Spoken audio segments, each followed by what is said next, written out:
প্রিয় সুধী, আপনারা যারা সচেতন, যাদের নাক চোখ কান খোলা আছে, যারা ইলেকট্রনিক্স বিভিন্ন মিডিয়ার সাথে সম্পর্ক আছে, তারা জানেন গতকাল বাংলাদেশে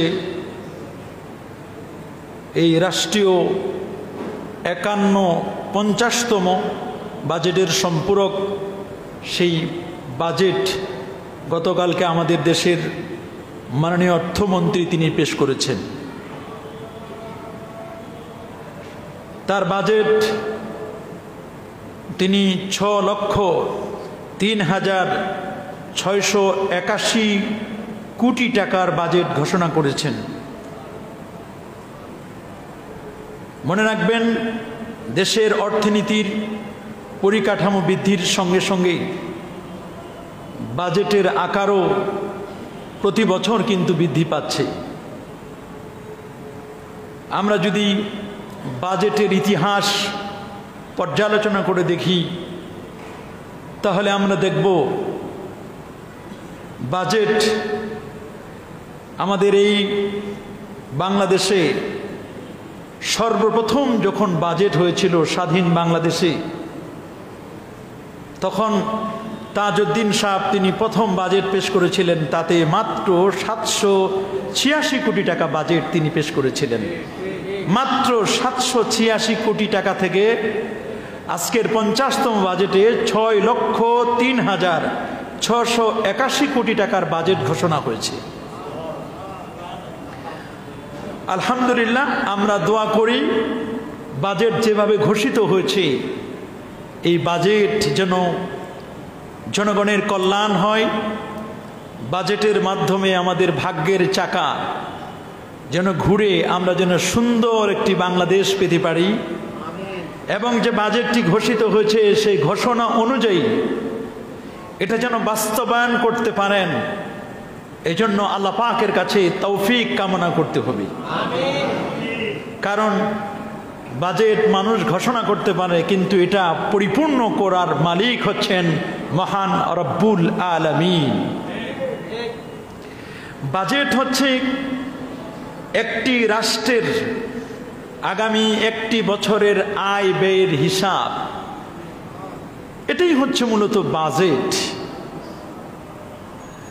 আর একজন মুমিন, একজন মুসলমানের বাজেট ঘোষিত হয় মানব সৃষ্টির 50,000 বছর আগে। আপনার আমার সৃষ্টির 50,000 বছর আগে আল্লাহ তাআলা আমাদের বাজেট করে রেখেছেন। আমাদের কার কি কখন কি হবে।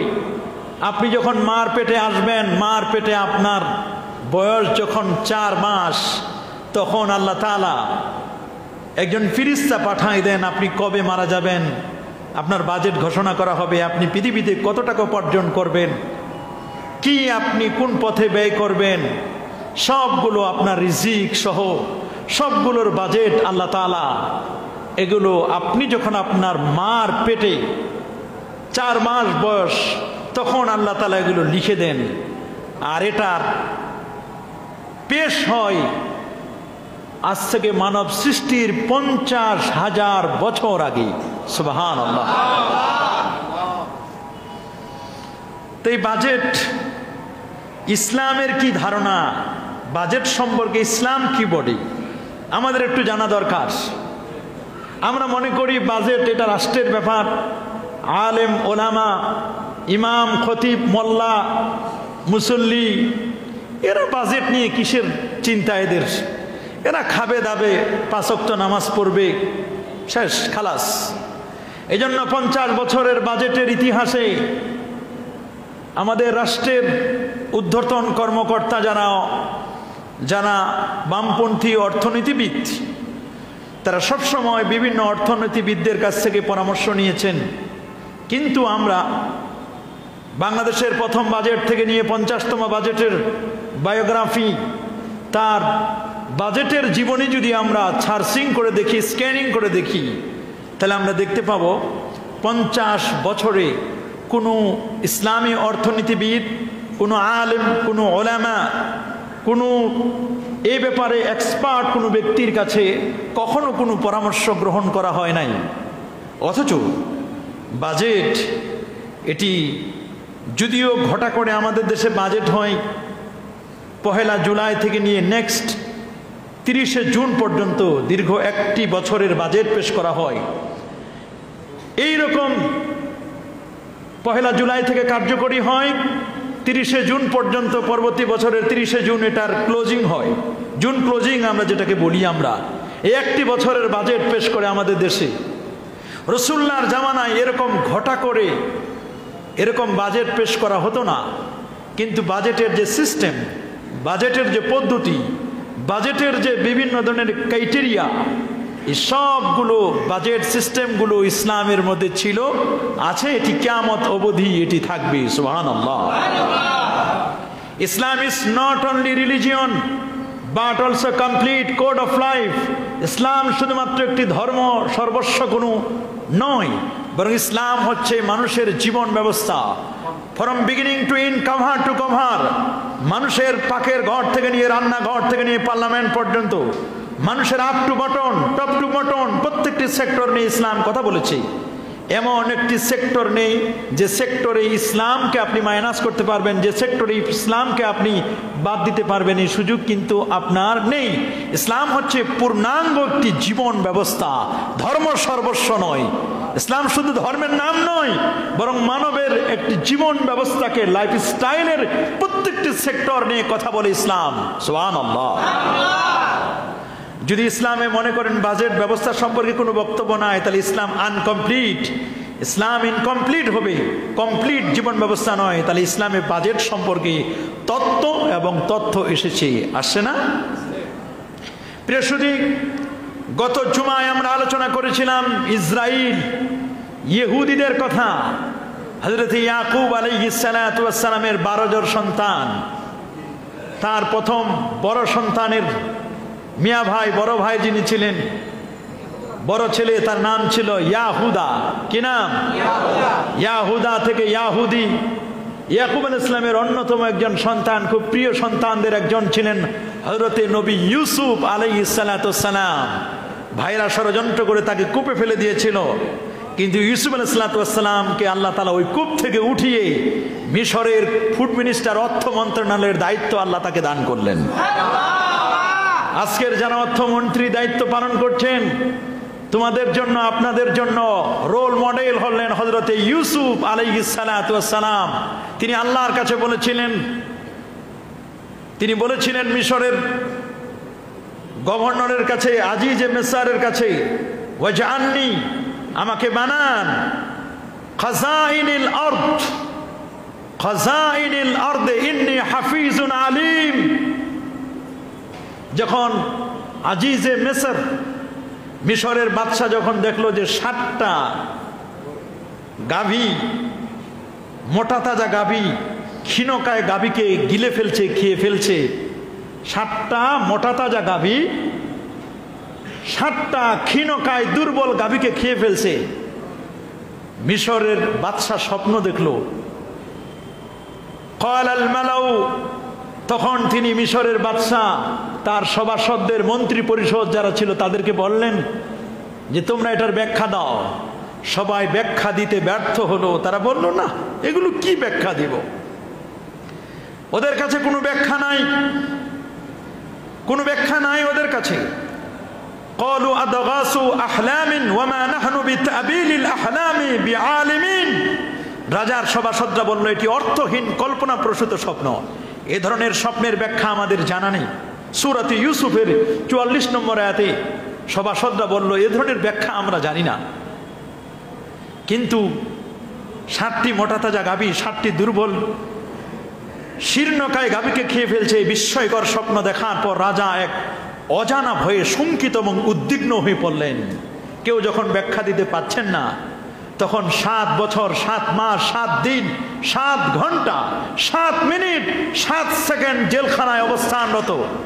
এতদিন পর মুক্তি পাওয়ার পরে যখন আসলেন হযরত ইউসুফ আলাইহিস সালাতু ওয়াস সালাম, ওরা বলল এই ব্যাখ্যা পৃথিবীর কেউ দিতে না পারলে একজন ব্যাখ্যা দিতে পারবেন, তিনি জেলখানায় যিনি অবস্থান করেছিলেন তার নাম ইউসুফ। সুবহানাল্লাহ, ইউসুফ ব্যাখ্যা দিতে পারবেন। সবাই তো অবাক, ইউসুফ ব্যাখ্যা দিবেন বলে, হ্যাঁ ইউসুফ নবী ব্যাখ্যা দিবেন। নবী তারা তো বুঝতে পারে নাই যে উনি একজন আল্লাহর পয়গম্বর। ইহুদিরা ভাইয়েরা তাকে কূপে ফেলে দিয়েছিল, মনে করছে কূপ থেকে বিদায়, আর বাবাকে মিথ্যা কথা বলেছিল। ইহুদিদের অরিজিনাল ইহুদি যারা, তাদের মূল চালান কি? হিংসা, মিথ্যা। গত জুমায় বলেছিলাম, যদি মনে করবেন কোন ব্যক্তি ইহুদি অথচ ভালো করে মিথ্যা বলতে পারে না, হিংসা করতে পারে না, তো এটা ভেজাল ইহুদি। এটা কি ইহুদি মনে আছে আপনাদের? তো অরিজিনাল ইহুদি হতে গেলে আপনার মিথ্যা ভালো করে শিখতে হবে, হিংসা ভালো করে শিখতে হবে। হযরত ইউসুফ আলাইহিস সালাম তিনি, তার কাছে যখন সভাসদদেরকে পাঠানো হলো যে ইউসুফকে জিজ্ঞেস করো তো জেলখানার ছেলেটা পারে কিনা, কারণ উনি তো আল্লাহর নবী, আল্লাহর পয়গম্বর এবং আল্লাহর ওলি। সুবহানাল্লাহ। এরা কিন্তু বুঝতে পারে, ওলিয়া উলিয়াগণ স্বপ্নের মাধ্যমে তারা ইঙ্গিত লাভ করেন, বিভিন্নভাবে স্বপ্নের মাধ্যমে তারা অনেক কিছু বুঝতে পারেন, তারা উপলব্ধি করেন। ইউসুফ আইয়ুহাস সিদ্দিকু আফতিনা ফি সাবি বাকরাতিন সিমানিন ইয়াকুলুহুন্না সাবউন ইযাফ। 7টি গাভী, একেবারে মোটা তাজা গাভী, 7টি ক্ষীণকায় গাভীকে খেয়ে ফেলছে, এটির ব্যাখ্যা আপনি দিন। হযরত ইউসুফ আলাইহিস সালাতু ওয়াস সালাম তিনি ব্যাখ্যা দিলেন, ব্যাখ্যাটাও আল্লাহ কোরআনে দিয়ে দিচ্ছেন। সুবহানাল্লাহ। তিনি বললেন, ثم يأتي من بعد ذلك سبع شداد يأكلن ما قدمتم لهن إلا قليلا مما تحسنون ثم يأتي من بعد ذلك عام فيه يغاث الناس وفيه يعصرون। তিনি বললেন, শোনো, 7টি মোটা তাজা গাভী 7টা ক্ষীণকায় গাভীকে খেয়ে ফেলছে। অর্থ হলো প্রথম 7 বছর তোমাদের অবস্থা খুব ভালো চলবে, পরের 7 বছর অবস্থা খুব খারাপ হবে। 14 বছরের তিনি রাষ্ট্রের, মিশরের বাজেট পেশ করলেন নবী ইউসুফ আলাইহিস সালাম। নবী ইউসুফ আলাইহিস সালাম বাজেট দিলেন কত বছরে? 14 বছর। বললেন যেখানে 7টি মোটা তাজা গাভী ক্ষীণকায় 7টা গাভীকে খেয়ে ফেলছে, এর অর্থ হলো মিশর নামক রাষ্ট্রটি সামনে কঠিন বিপদের সম্মুখীন। 14 বছর কঠিন বিপদের সম্মুখীন হবে। আল্লাহর পয়গম্বর 14 বছরের বাজেট দিলেন। আমরা 1 বছরের বাজেট দিতে হিমশিম খেয়ে যাই। 1 বছরের বাজেট পেশ করতে আমাদের মাথায় ঘিলু অনেক সময় শুকায় যায়। কথা বলেন ঠিক কিনা? অনেকে স্টপ করেন, অনেকে দীর্ঘক্ষণ দাঁড়িয়ে থাকতে পারেন না, কত ধরনের প্রবলেম ফিল করি। কিন্তু আল্লাহর পয়গম্বর নবী ইউসুফ আলাইহিস সালাম 14 বছরের বাজেট দিয়েছিলেন। সুবহানাল্লাহ। 14 বছরের বাজেট দিলেন নবী ইউসুফ আলাইহিস সালাম। করিম ইবনে করিম ইবনে করিম, বাপ কা বেটা। যেমন বাপ নবী ছিলেন, সন্তানও নবী। সুবহানাল্লাহ। তিনি বাজেট দিলেন 14 বছরের বাজেট। মিশরের মানুষগুলো অবাক হয়ে গেল। 14 বছরের বাজেট পেয়ে নবী ইউসুফ আলাইহিস সালাম বলে দিলেন, শোনো, প্রথম 7টা বছর রব্বুল আলামিন তোমাদের বৃষ্টি দিবেন, জমিনের মধ্যে অনেক ফসলাদি হবে, শীষগুলো তোমরা বেছে বেছে নিবে, তোমরা সম্পদগুলো জমা করে রাখবে, অল্প করে খাবে। পরের 7 বছর কঠিন দুর্ভিক্ষ হবে, ওই 7 বছরে যেন তোমরা পুষিয়ে নিতে পারো। 7 7 14 বছর তোমরা কঠিন একটি সময় তোমরা পাস করবে। আমি তোমাদেরকে বলছি, আমি কখনো ক্ষমতার লিপ্সু নই, আমি ক্ষমতায় আমি থাকতে চাই না, ক্ষমতায় আসা আমার এটি উদ্দেশ্য নয়। ক্বালা জাআলনি, তোমরা আমাকে বানান মিশরের আজিজে মিশরকে বললেন, মিশরের বাদশাকে বললেন, বাদশা আমি জেলখানায় থাকা ব্যক্তি ইউসুফ, ওরা আপনার স্বপ্নের ব্যাখ্যা কেউ করতে পারবে না, আমি আপনাকে স্বপ্নের ব্যাখ্যা করে দিচ্ছি। আগামী 14 বছর পর্যন্ত কঠিন বিপদ হবে। 14 বছরের জন্য আপনি আমাকে খাদ্য মন্ত্রণালয়ের দায়িত্ব দিন, অর্থমন্ত্রীর দায়িত্বটা আমাকে দিন। ইন্নী হাফিজুন আলিম, আমি এমন একটি মন্ত্রণালয় নেব মিশরের খাদ্যের কোনো অভাব হবে না। আমি কৃষি বান্ধব বাজেট তোমাদের কাছে আমি পেশ করব। কৃষি বান্ধব বাজেট যদি আমি পেশ করি, ফল ফসলের কোনো অভাব হবে না, মানুষের ফল ফসলের কোনো অভাব হবে না। ইন্নী হাফিজুন আলিম, আমি হলাম হাফিজ। হাফিজ মানে সংরক্ষণকারী। সুবহানাল্লাহ বলেন। আমি আলিম, এই ব্যাপারে আমার জ্ঞান আছে। নবী ইউসুফ নবী 14 বছরের বাজেট দিয়েছিলেন। আল্লাহু আকবার বলেন। সম্মানিত হাজিরিন, আপনারা খুব ভালো করে খেয়াল করে শুনবেন। আজকে আমরা বাজেট বাজেট বাজেট নিয়ে কথা বলি, কিন্তু বাজেট শব্দটি নিয়ে কোনোদিন আমরা চিন্তা করি নাই। বাজেট এটি একটি, অনেকেই আমরা সার্চিং দিয়ে দেখি বাজেট ইংরেজি শব্দ হিসেবে বাজেট ব্যবহার করা হয়, তবে বাংলায় বাজেট শব্দের অর্থ কি, এর জুৎসই কোনো বাংলা শব্দ আমি কালকে থেকে সার্চ করে দেখছি, কোথাও পাচ্ছি না। অফিসিয়াল ভাষায় শব্দটি বাজেট হিসেবে ব্যবহার করা হয় কি হিসাবে? অফিসেও বাজেট আমরা দেখি, বাংলায় বাজেট, ইংরেজিতেও বাজেট। বিভিন্ন ওয়েবসাইটে, সরকারি ওয়েবসাইটগুলোতে যদি আমরা সার্চিং করে দেখি, সেখানে আমরা বাজেট শব্দটি পাই। কিন্তু বাজেট শব্দটি এসেছে মূলত ফার্সি থেকে। কি থেকে? কথা বলেন না। এটা পারস্য, ফার্সি থেকে বাজেট শব্দটি এসেছে। এটা মূল শব্দ হচ্ছে বোগেট। কি শব্দ? বোগেট শব্দ। বোগেট ফার্সিতে বোগেট। বোগেট এখান থেকে পকেট, এখান থেকে কি? বোগেট থেকে পকেট। বোগেট এখান থেকে ব্যাগেজ, এখান থেকে কি আমরা বলি না গাট্টি বস্তা ব্যাগেজ, ব্যাগ এন্ড ব্যাগেজ বলি না আমরা, ব্যাগ, এখান থেকে ব্যাগ, ব্যাগেজ, বোগেট, পকেট, এই শব্দগুলো মূলত বাজেট থেকে।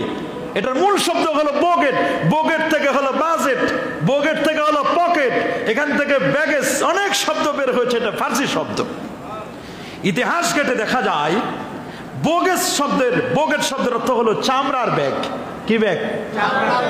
বাজেট মানে কি? চামড়ার ব্যাগ। বাজেট মানে কি? চামড়ার ব্যাগ।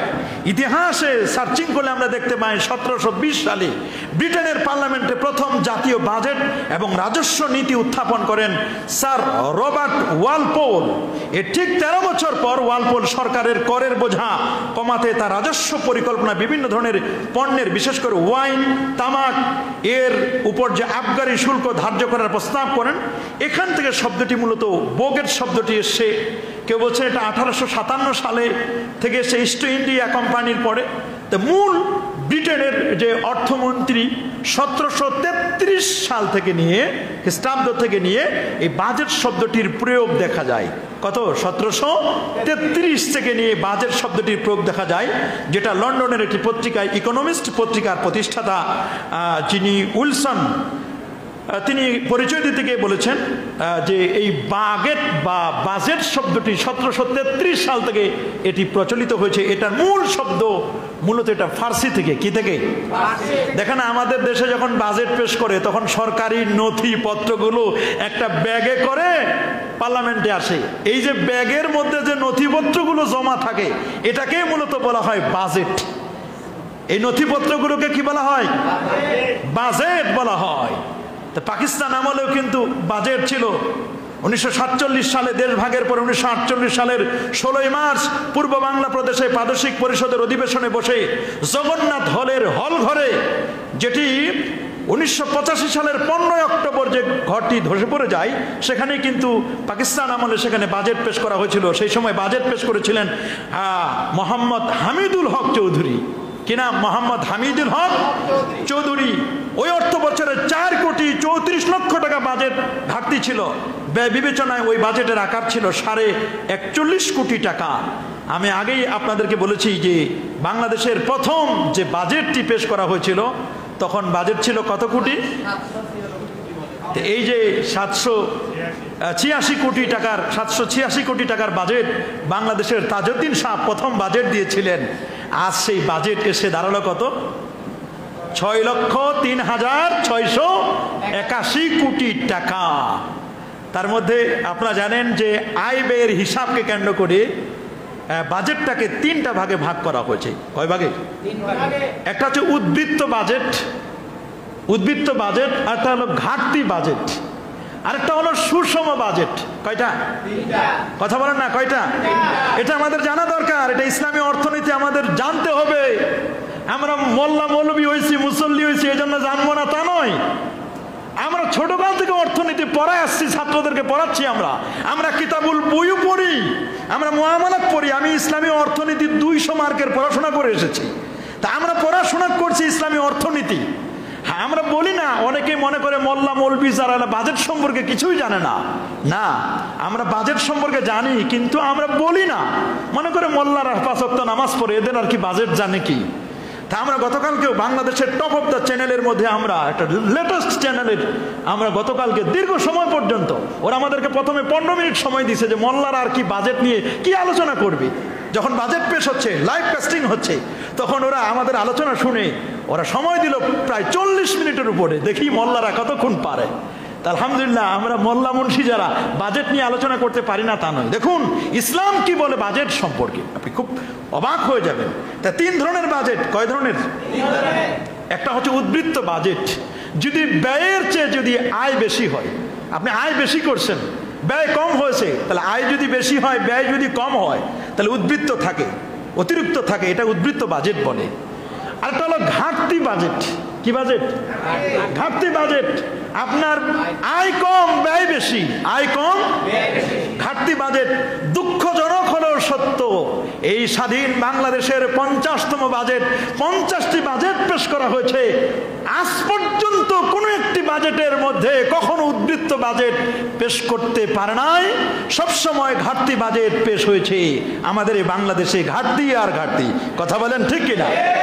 কিন্তু নবী ইউসুফ আলাইহিস সালাতু ওয়াস সালাম সহ সমস্ত আম্বিয়া আলাইহিমুস সালাতু ওয়াস সালাম যে বাজেট দিয়েছিলেন, আর আরেকটি বাজেট ছিল সুষম বাজেট। আয় এবং ব্যয় যদি ইকুয়াল হয়, সমান হয়, এই ধরনের বাজেটকে বলা হয় সুষম বাজেট। আল্লাহ নবীর যুগে, নবী ইউসুফ আলাইহিস সালাতু ওয়াস সালাম সহ সর্বযুগে যে বাজেটগুলো পেশ করা হয়েছিল, প্রত্যেকটি বাজেট ছিল সুষম বাজেট। সুবহানাল্লাহ। আয় এবং ব্যয় সমান হবে। ইসলাম বলে দিয়েছে তুমি আয় বুঝে ব্যয় করবে। আয় তোমার 3 টাকা, তুমি ব্যয় করবে 5 টাকা। ইসলাম এটি কখনো বলে না।